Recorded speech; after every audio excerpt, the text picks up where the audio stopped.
Começa agora o programa 20 Minutos com Breno Alman.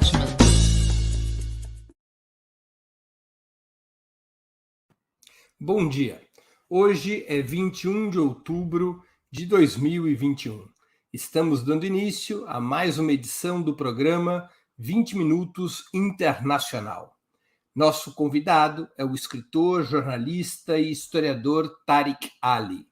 Nascido em Lahore, no Punjab, então parte da Índia colonial britânica, atualmente Paquistão, Ali começou seus estudos universitários na Universidade do Punjab, mas migrou para o Reino Unido por razões políticas, estudando ciências políticas e filosofia na Universidade de Oxford. Entre outras atividades, foi um dos principais organizadores do Forum Social Mundial, sendo um dos 19 subscritores do Manifesto de Porto Alegre. Com algumas de suas obras publicadas no Brasil, destaca-se O Poder das Barricadas, uma autobiografia dos anos 60 que saiu pelo selo da editora Boitempo. Antes de começar a conversa, gostaria de pedir que façam uma assinatura solidária de Ópera Mundi em nosso site ou se tornem membros pagantes de nosso canal no YouTube. A imprensa independente precisa da sua ajuda para se sustentar e se desenvolver. Também peço que curtam e compartilhem esse vídeo, além de ativarem o sininho do canal. São ações que ampliam nossa audiência, nosso engajamento e nossa receita publicitária.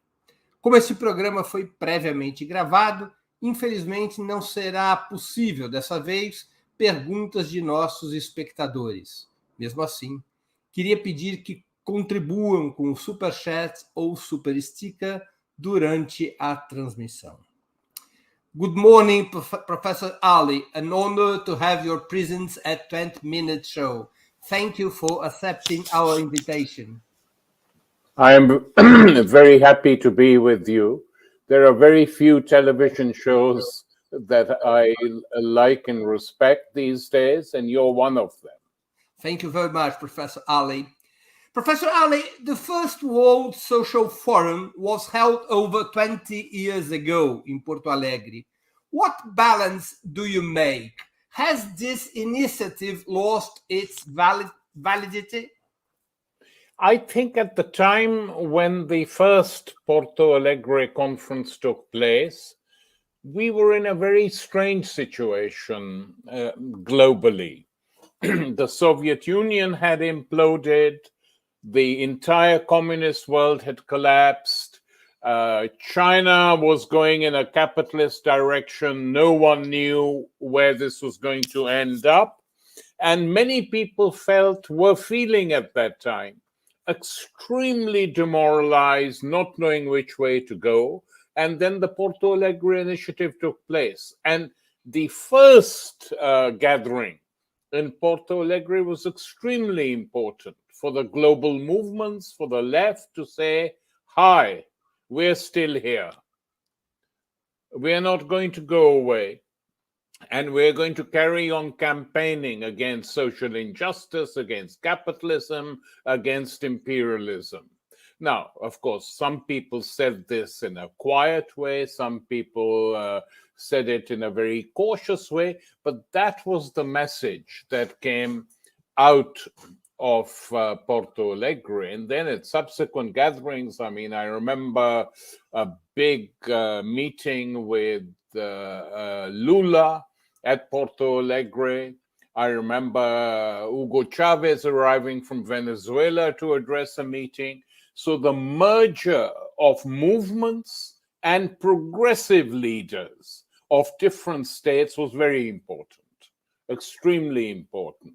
And I know that some NGOs were critical, but they were wrong, because some NGOs try to avoid politics altogether. But you can't do that. And what Porto Alegre did was to unite many movements with politics. And politics, not just normal politics, but politics where leaders were trying to bring about some changes. So from that point of view, it was very important.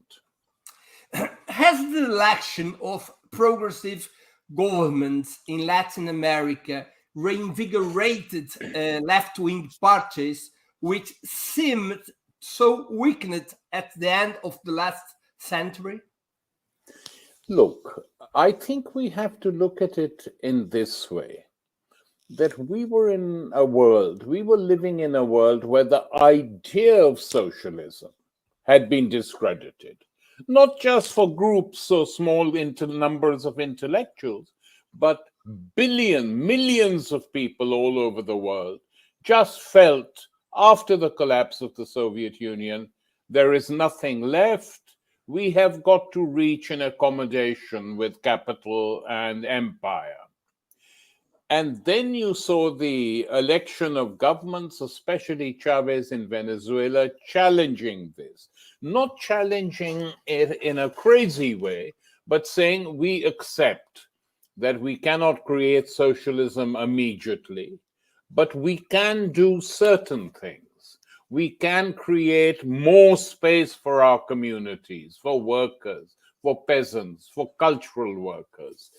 And I have described that movement as a movement which combined mass mobilizations and electoral victories.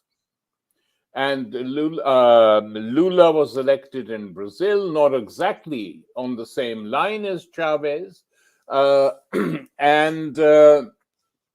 still it was a defeat for the oligarchy that had ruled Brazil for many years. So these things were not unimportant for us. And then the elections in Bolivia, in Peru. Now, some have gone well, some have not gone so well. But the interesting thing is this, Breno, that whenever they suffer an electoral defeat, these left movements are said, they're finished, they're gone. And then suddenly they come back.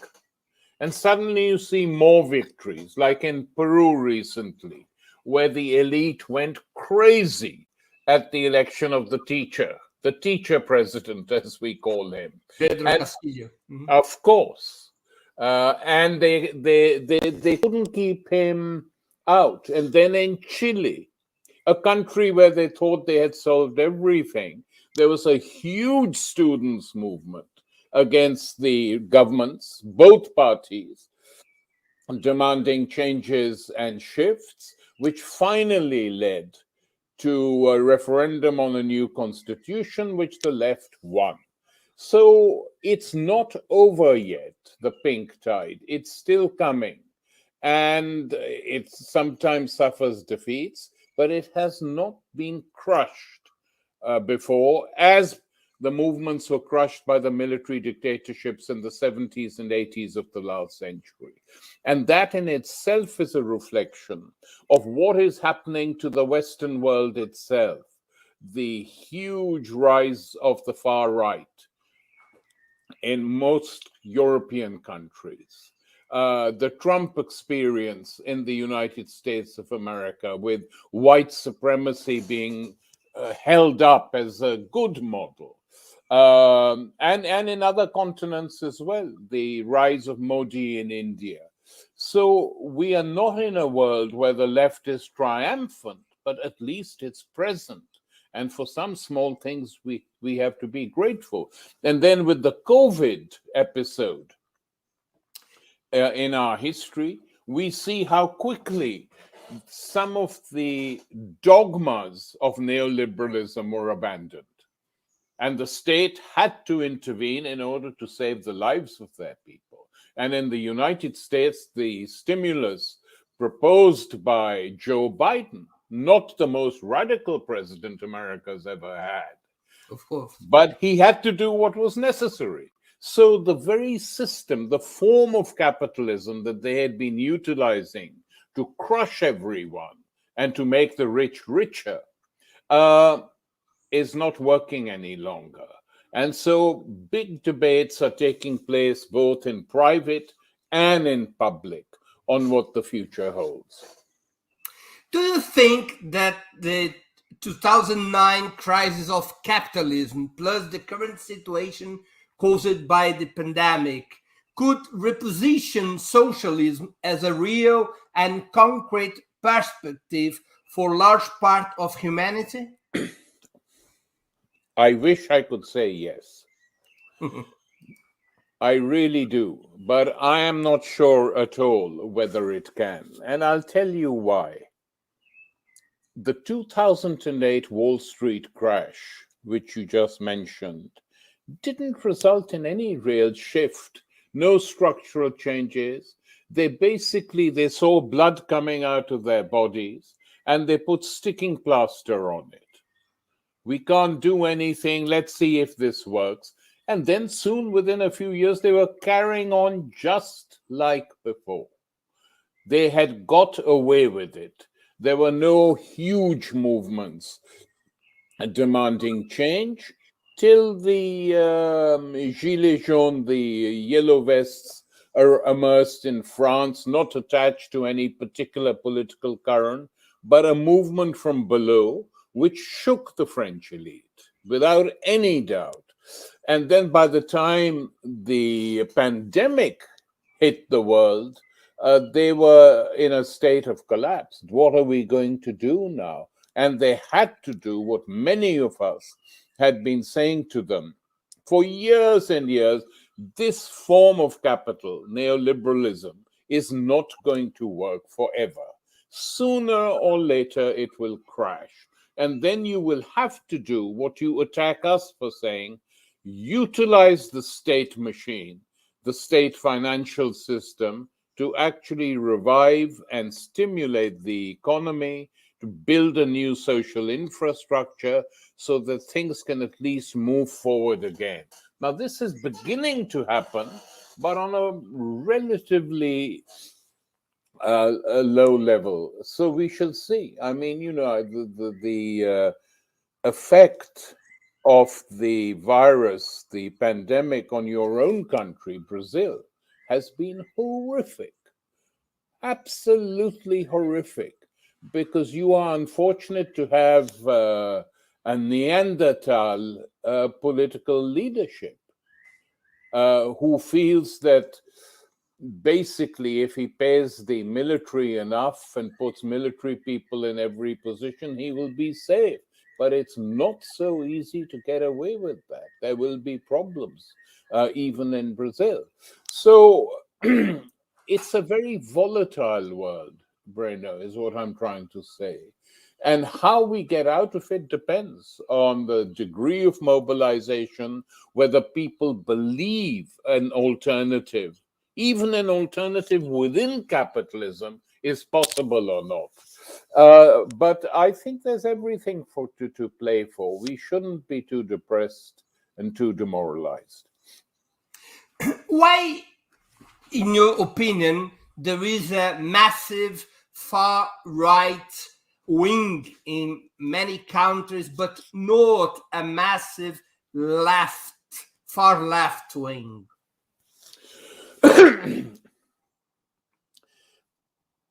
If I can be very blunt, the far left, by and large, were footnotes in books, and these books were giant mass communist social democratic parties. With the collapse of the largest communist parties outside the Soviet Union in the world, the Italian Communist Party, the French Communist Party, the Indian Communist Party, what happened is that the far left groups attached even as critics to these parties also suffered. And for many, many people who don't know the differences between one group and another, they feel the left has collapsed. And here, the most striking example of this was Bolsonaro's victory in Brazil, because people had given up on the PT. They were very disappointed. You know, people like me who used to visit Brazil a lot and have many friends in it, we used to say this, that the PT will suffer badly unless it pushes through certain measures. that the wage subsidies are not, Bolsa Familia is not enough. You need to change the social structure, the social infrastructure of the country, health, education, prison system, so people feel something has been done. But instead, they largely stuck to the Bolsa Familia, which I'm not saying was unimportant, but on its own, that couldn't deliver the goods. And in other cases, the United States played a big part via their sanctions regime against progressive governments, via what they were doing behind the scenes to get rid of governments or destabilize governments. I'm amazed Maduro is still in power in Venezuela. To be honest, given that the Americans have waged a huge campaign against him, and the cynicism with which they suddenly produced a new president, Guaido, who was presented to the leaders of Western Europe and NATO, this is the real president of Venezuela. Well, that has blown up in their face.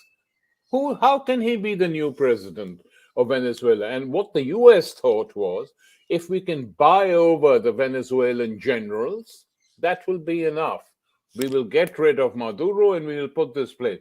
I'm not saying the Maduro government has not made mistakes. It has, but so did Chavez, so did Lula. We have to understand that. But despite that, they were trying to do something different. But the Americans tried to bribe the generals in Venezuela and failed. And some of them spoke up and said, we are insulted. They think they can just buy a country by buying its generals.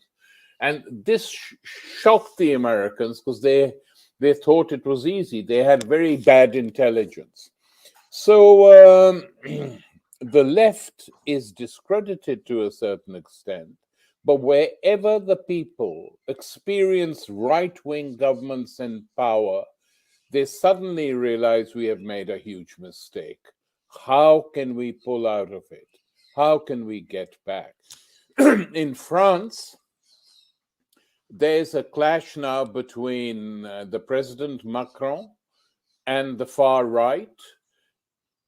And who will win remains to be seen. We don't know. I think the center will win, but we can't be assured. But we have to ask, why are so many French people, including many who used to vote for the Communist Party, former workers, voting or saying that they are going to vote for Marine Le Pen or Eric Zemmour, who is even more to the right? And I think we have to say that they feel that the system has let them down. And they are promised, I mean, Le Pen doesn't just talk about immigration.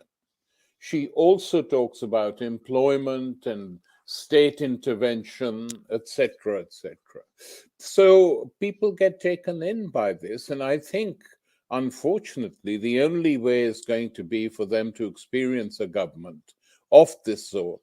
I mean, I see in the newspapers that for the last months now, Lula is leading in the opinion polls in Brazil, where his party was defeated very badly. It's interesting. It's Lula, not so much the PT, but still, what are they going to do about it to prevent him?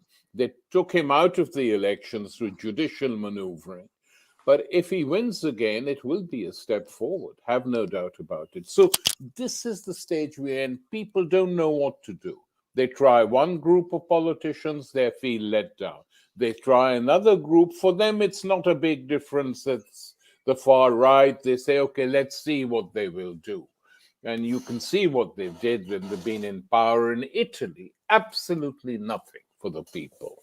So again, there are shifts away. And, you know, we can't be voluntarists. We can't force people. We have to wait and speak the truth as much as we can. Professor Ali, in your opinion, is it proper to classifying this current far right as fascist? I tell you, for me, fascism is a very particular concept. And it's a philosophical, political concept which was developed in Europe in the 20s and 30s. And it was developed to answer a certain need. And that need was, how can we destroy Bolshevism? How can we destroy communism, which the ruling elites all over Europe thought was the real enemy? And Churchill once wrote, I've just finished writing a book on Churchill, so it's very fresh in my mind. Churchill said the importance of fascism is that it does what normal conservative parties cannot do. It mobilizes tough people on the streets who can physically deal with the communists. So there was a very clear purpose, the threat of a revolution from the left. And that is how fascism was theorized and came into being. Today, I don't think, apart from a country like Greece, where the fascists were real and genuine fascists, Golden Dawn, in the other countries, they are far left, far right groups who don't describe themselves as fascists. Marine Le Pen doesn't either. That she has a core of fascists in her party, I am sure. That some of the fascists in Brazil are with Bolsonaro, I am sure, and other countries. But that there were pretty hardcore fascists backing Trump, yes. But that doesn't mean the Republican Party is a fascist party as such. It's moved to the right. So I think the description far-right parties, parties of the far right, experimental far-right parties, if you want to call them, is a better description than fascist. Because if you disagree with anyone on the right, you call them a fascist, it doesn't help anything. It doesn't help clarifying your mind or clarifying the minds of people. I understand. Let's change a little bit our issues. Do you consider that the conflict between China and the United States represents only a geopolitical shock, or could it transit to a dispute between systems as occurred in the Cold War between the USA and the Soviet Union? I think it can't do that economically. For most of the Cold War, the Soviet Union, and for large part of the Cold War, China, were countries whose markets were closed to capital. No capitalist enterprise, including their native ones, could function. So the implosion of the Soviet Union and the Chinese turn to a capitalist road opened up these markets. Now, the United States thought they could use this. So as long as the leaders in these countries, Gorbachev and Yeltsin, Deng Xiaoping and his successors, were doing what the Americans wanted them to do on the global stage, listening to them, accepting their advice, there were no problems. Now what we have is a combination of economic independence and political sovereignty. So when the Chinese oppose some measure by the United States, it makes them very angry. But why? China is a sovereign country. It's not like Japan, where you have a big military base in Okinawa. It's not like South Korea. Likewise, it's not like Western Europe, which you control. These are sovereign states. And it's this sovereignty that the United States doesn't like, either in the Middle East, where they've destroyed sovereign states, or in China and Russia. I don't think they can just destroy China and Russia. I mean, Putin is a conservative guy, but he will defend Russia against any American intrusions, which is why he went on the offensive in the Crimea and in Syria, because the Americans had promised his predecessors, Gorbachev in particular, that there would be no NATO expansion.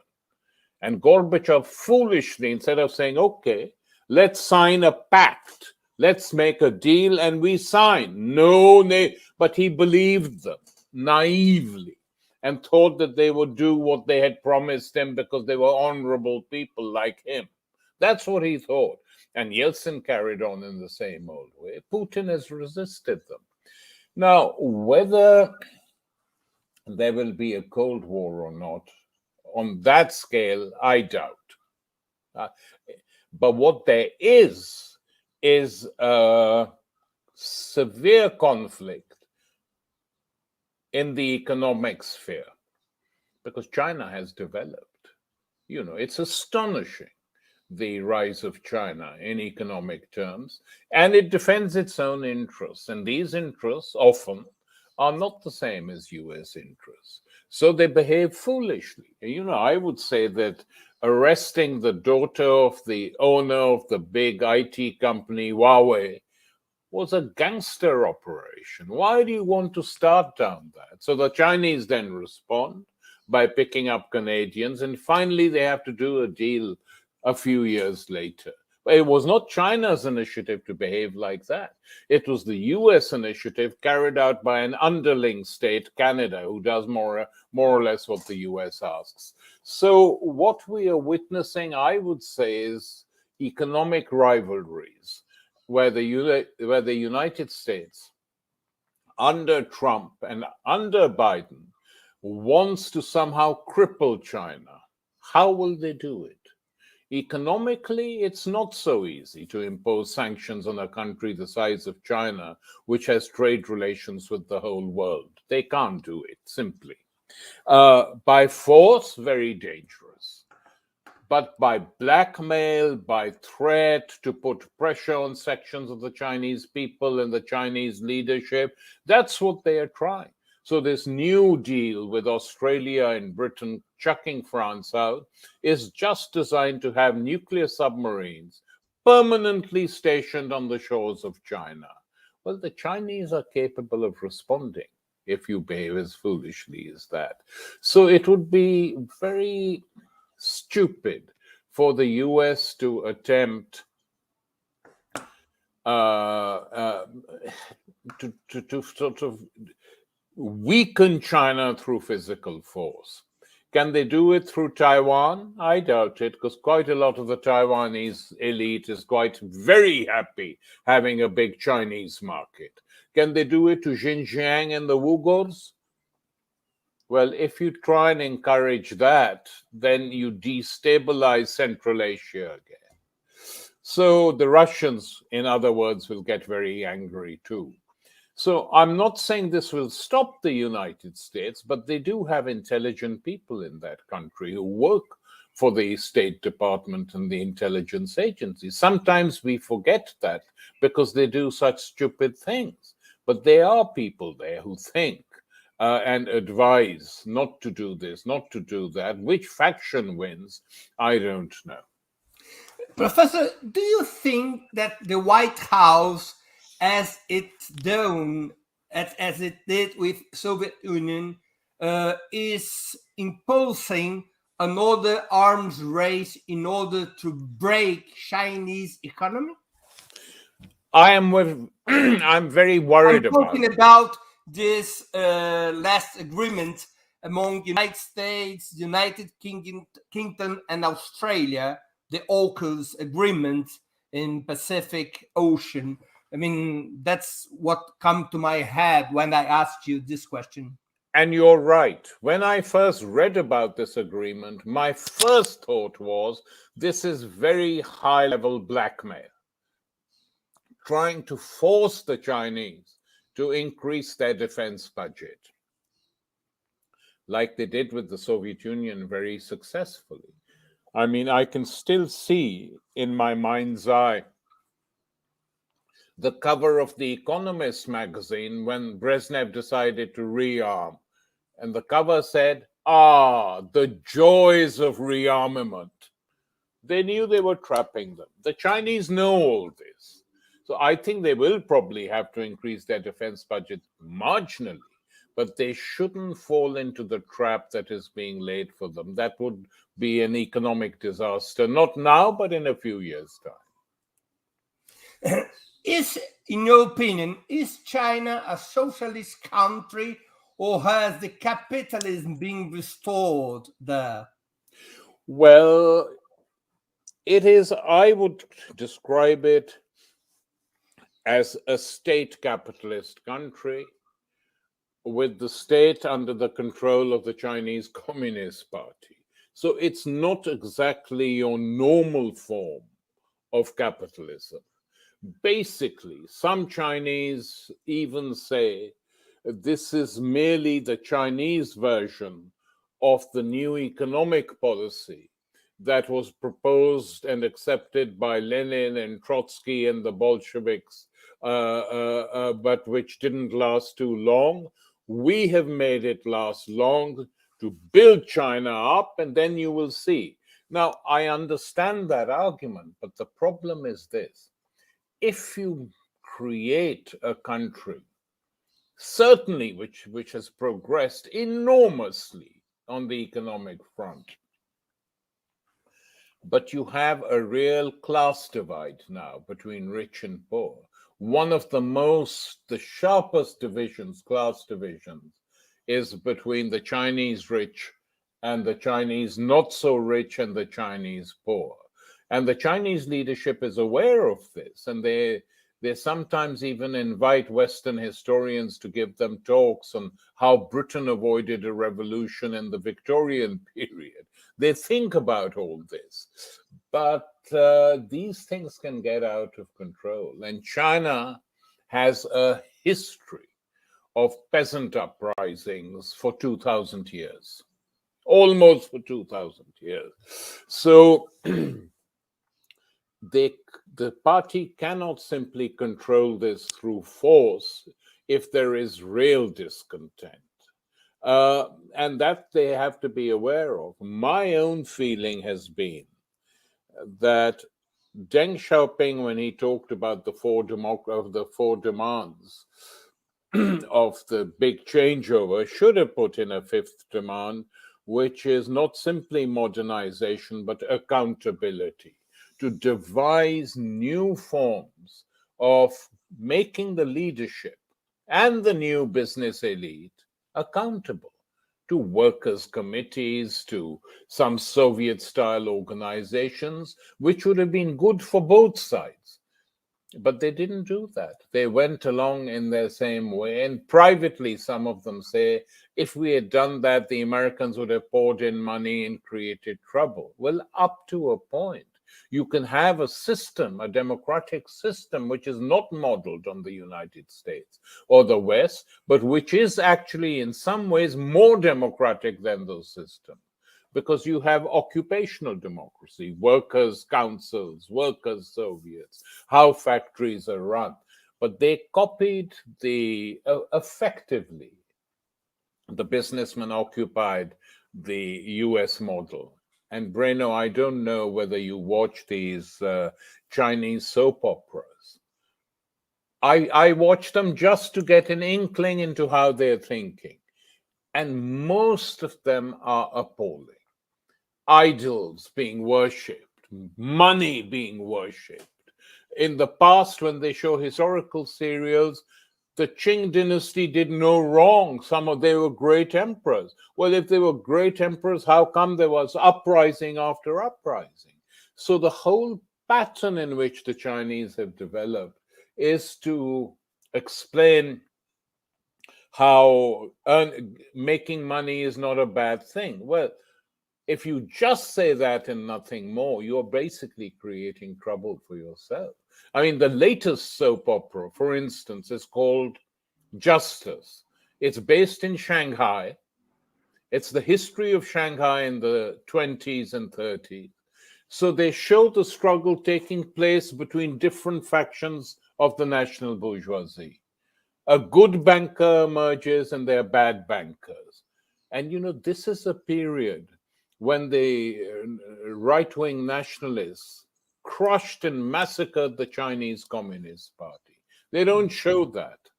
except in one instance where a communist professor who is helping the trades unions is killed by thugs belonging to a drug gang. That's it. That's all. And I remember Bertolucci telling me once, Bernardo Bertolucci, the Italian filmmaker, I said, why did you choose a subject like the Chinese emperor, the last emperor? Why? He said, I didn't, but they said, give us two alternatives. So he said, I gave them the alternative of André Malraux's book, Man's Fate, set in China to film the Shanghai Massacre. I said, that's it. And they said, what's the other alternative? And he said, the last emperor. And the Chinese Ministry of Culture said, go for the last emperor. So it's a sort of depoliticization of the country and making it forget its own history. Better to do what they've done in the academic discipline of history is to provide a balanced history of what happened. Professor, isn't the situation, the political and cultural situation, changing under Xi Jinping? So they say, but I would like to see a few concrete examples. I mean, I don't think that the reviving neo-Confucianism and hardening out nationalism is a great idea. That is the way they're doing it to deal with the United States. And there are better ways of doing it, you know, which some of them know, because sometimes these young people working in the Chinese foreign ministry, the young wolves or whatever they call themselves, when they reply to the United States, they can be very sharp. They're saying, you're attacking us for human rights. What about the incarceration levels in your own country? What about the way in which Black people are treated? And that shocks America, saying, who are you? But, you know, that's the way to do it, to attack the double standards nonstop. But they're basically not doing it like that. They're effectively fueling Chinese nationalism, which could end badly for everyone. As we are traveling around the world, let's go to the United States. That's my next question. In the 30s, with Roosevelt in the White House, capitalism abandoned paradigms of liberalism and gradually adopted greater state intervention in the economy with a policy of supporting employment and income to stimulate the internal mass market. Is something similar happening right now under Biden? Not on the same scale, but something a little bit similar is happening. And because we don't like Biden, he's another imperial president, one shouldn't deny it. There is something different. He has broken from Democratic and Republican politics of the last four presidents, including Obama. So where it will end and how far the Congress will let him proceed remains to be seen. Of course, the other thing, Breno, we have to remember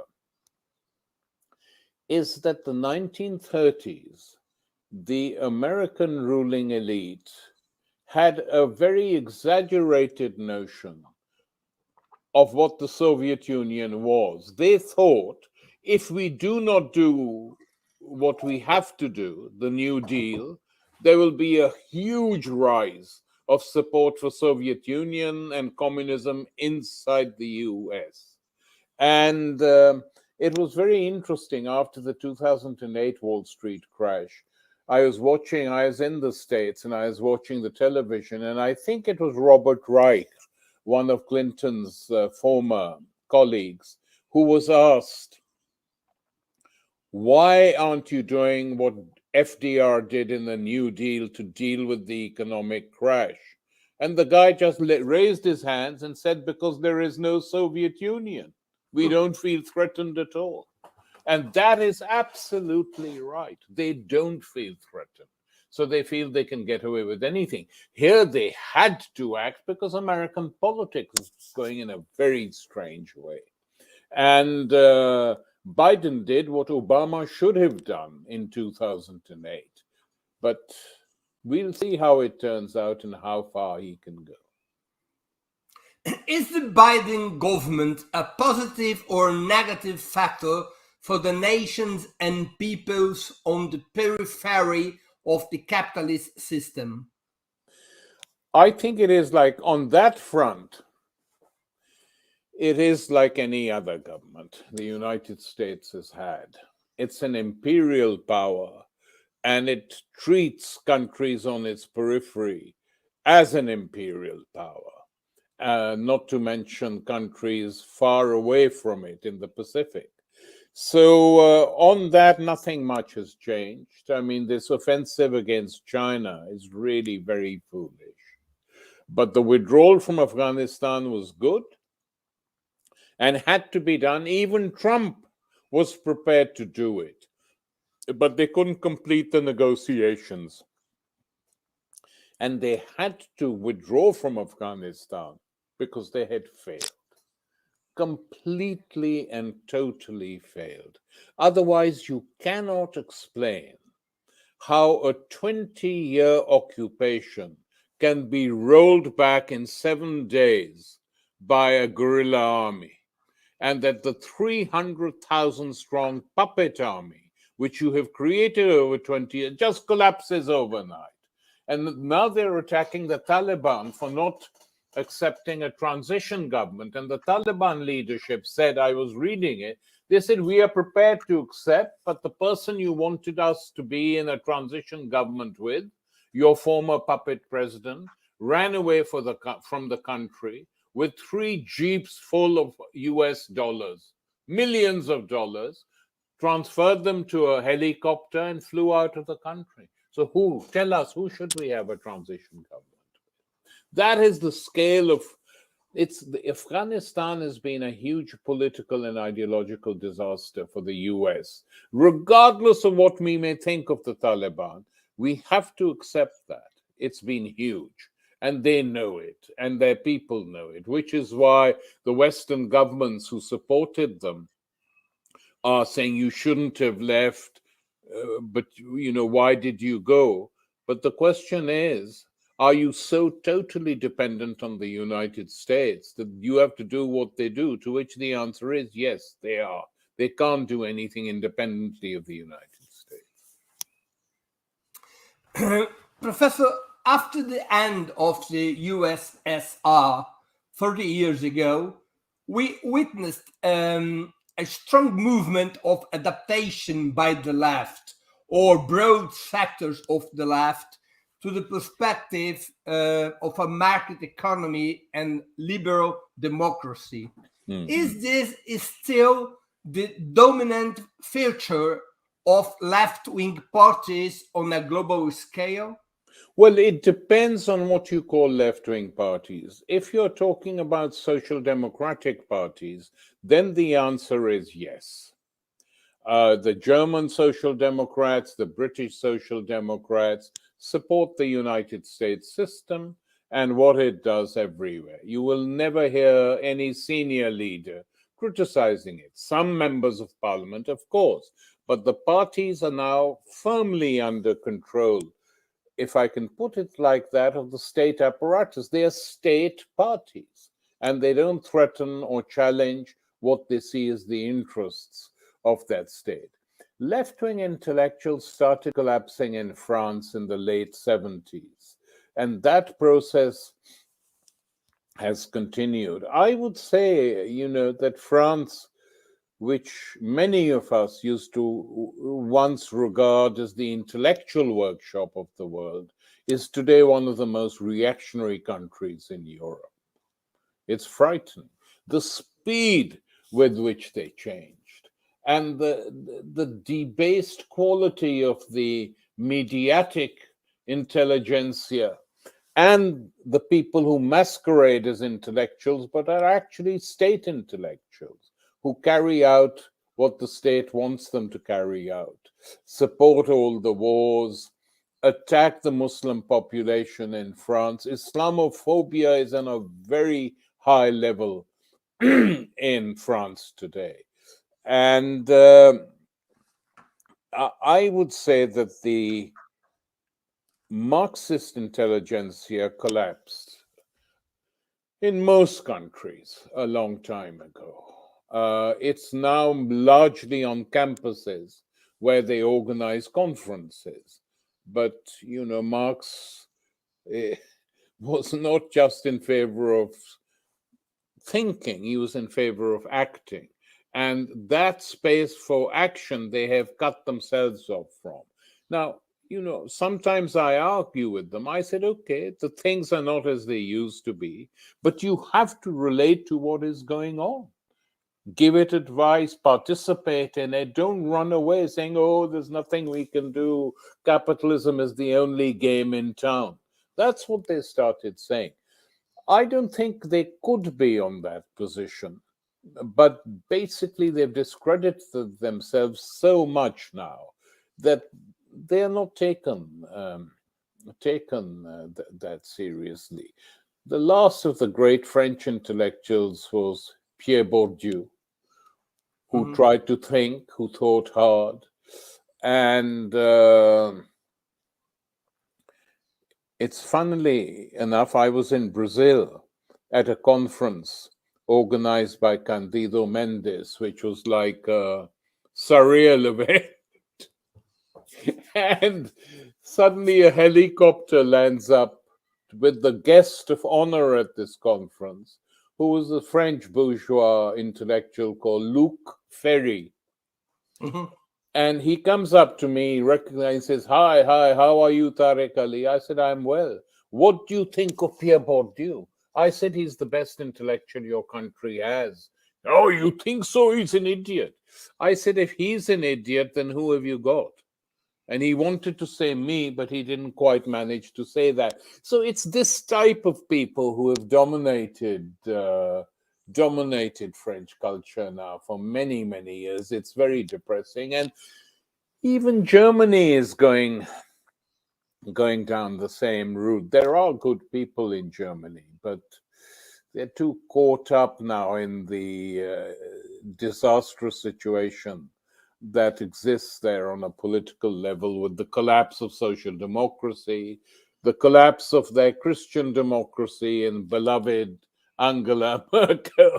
And basically, European politics is in a crisis. The EU is in a crisis. Britain has a different sort of crisis, but the Europeans are in a crisis. And what about the Corbyn phenomenon? Do you think that something like that with the left wing inside the Labour Party, this kind of phenomenon could repeat in the near future? No, I'm absolutely convinced it can't. For one thing, the enemy within the Labour Party, the right-wing bureaucracies that dominate the Labour Party, have learnt their lessons. So they are not going to allow people to join the party just like that. And they have changed the laws so that now you need 20% of parliamentarians before you can even be a candidate for the leadership. No one on the left or even the soft left is going to get that deal done. It'll be people they trust completely. Jeremy's victory was an accident, really, and an accident which came close to becoming a major accident for the state in the 2017 elections, where they had to force this coalition through between the Conservatives and the far-right Irish Protestants in order to form a government. That's what they did. They were shocked, and they made sure that in the next 2 years they attacked him savagely. They waged campaigns against him. The entire media, not just the right-wing press, The Guardian was, as far as Corbyn was concerned, The Guardian was truly disgusting. And one of the things they didn't like was that Corbyn was an anti-imperialist. He didn't support the wars. He supported all the progressive changes in Latin and South America. He was generally on the side of those fighting for justice. So they couldn't allow him to remain leader too long, so they destroyed him by waging a completely spurious anti-Semitism campaign against him. No, that will never happen again. The only question is, what will happen in Britain overall? Will the Scottish nationalists, split and join the EU, or will they stay with Britain? That's the interesting question. In either case, it will force some movement and some rethinking. But I think England needs a radical progressive party, really. To create another party beside Labour. They have to do that at some stage, you know. I mean, Corbyn will have to make a key decision. If the new leadership, which got rid of him from Parliament as a Labour member, doesn't take him back into the Labour Party, how is he going to get back into Parliament? Ideally, what he should do is stand as a peace and justice independent and call on his supporters, of which there are still hundreds and thousands in the country, to come and make sure he's elected. If he is elected as an independent MP, then there's hope for others being elected too, and something new being created. I mean, not like a traditional party, more like a movement. But I don't know whether he will do it or not. Anyway, do you believe that it's possible a rebirth of a mass anti-capitalist left in Europe? Not at the moment. Something would have to change before that happened. You see, once you suffer a big electoral defeat, it's difficult to suddenly stand up again. And also the people who defeated you by voting for the right or the far right say, okay, we're not prepared to come back to you people just now. So it takes time. But at the moment, I certainly can't perceive of a giant anti-capitalist movement. But, you know, Breno, the other thing is, there is a lot of talk about anti-capitalism, but this usually tends to be apolitical anti-capitalism. So we can be against capitalism, but we have no idea what to do politically. And that has been very strong in Europe and the United States. So I'm not hopeful on that front. The climate change is the only mass movement. Do you still believe in Marxism and in the idea of revolution? Well, I do, but I think I'm in a very small minority. I think that ultimately capitalism will have to be defeated by some form of revolution or the other.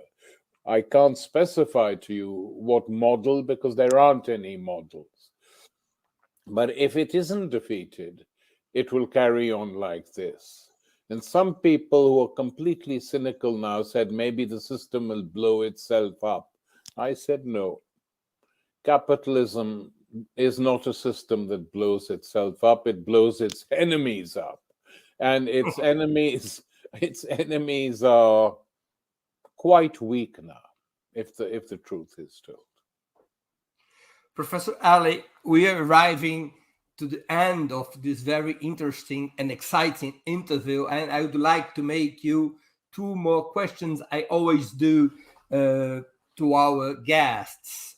First, which book would you like to suggest to our viewers? And the second question, which movie or series could you indicate who follow us? Movie or series? No. Let's start with the movie or series. There is a movie made by a young Chinese filmmaker whose name is Hubo, Hubo. Hubo, very young filmmaker who made a 6-hour movie, which is slightly nihilistic, quite depressing, but yet gives you insights of that part of China that you never see. When we see China, we see Beijing, we see Shanghai, we see skyscrapers. What you never see is daily life in provincial towns, which is the film Hubo made called The Elephant. And I would really recommend I think it's available freely on the internet. And he committed suicide because his producer said to him, you have to cut it down from 9 hours to 6 hours. And he was so shocked by this demand that he really committed suicide. So it's the only film he ever made. He's written short stories and novellas. And that's about it.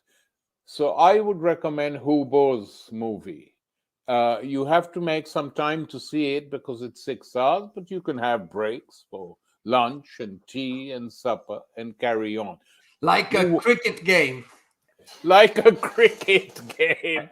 But a cricket game goes on for 5 days. Is it true that a cricket match could stand up to 24 hours? No, more than 24 hours. More than 24 hours. 5 days. Ooh.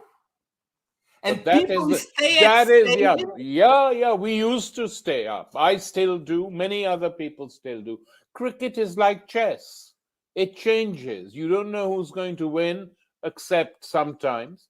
But it's like a chess game. Very, very interesting game, which is we talk about some other time. And people stay at the stadium watching to the cricket match. Yeah, you have a lunch break and you have a tea break. And then every day the match ends at 6 o'clock. So it's 11 to 6. And then you come back the next day, 11 to 6. People are used to it. They bring their own food along, etc., etc. It's very exciting. Okay, so it's easier to watch to this Hubo movie, just with a lunch break and a tea break. Lunch and tea break should be fine for you to watch the Hubo movie.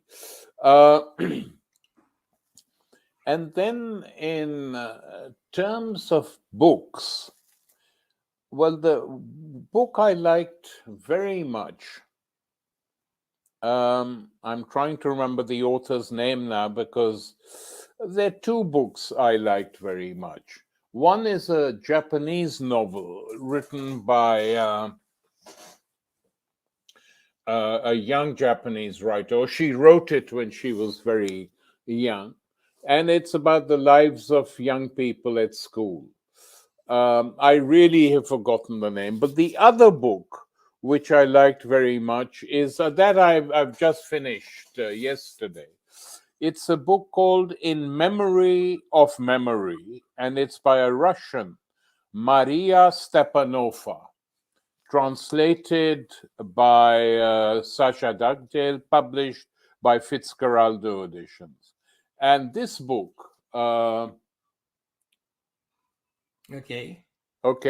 is a very interesting and unusual way of writing a memoir, which takes you back into the past of Russian history, not too far back, during the Soviet days. And I liked it a lot, both of the way in which it was written and some of the characters that emerged. In terms of US literature, there's very little I like. Jonathan Franzen, I really despise. But I know that publishers all over the world look at the New York Times bestsellers list, whether they're in Brazil or France, and they just publish it. Or two books from it. That's true. Professor Ali, I'd like to thank you very much for your time and for this very interesting conversation. Thank you for the opportunity you gave to our spectators and me. Thank you very much for having me. Delighted. Thank you. Encerramos assim mais uma edição do programa 20 Minutos Internacional. Obrigado pela audiência e um grande abraço.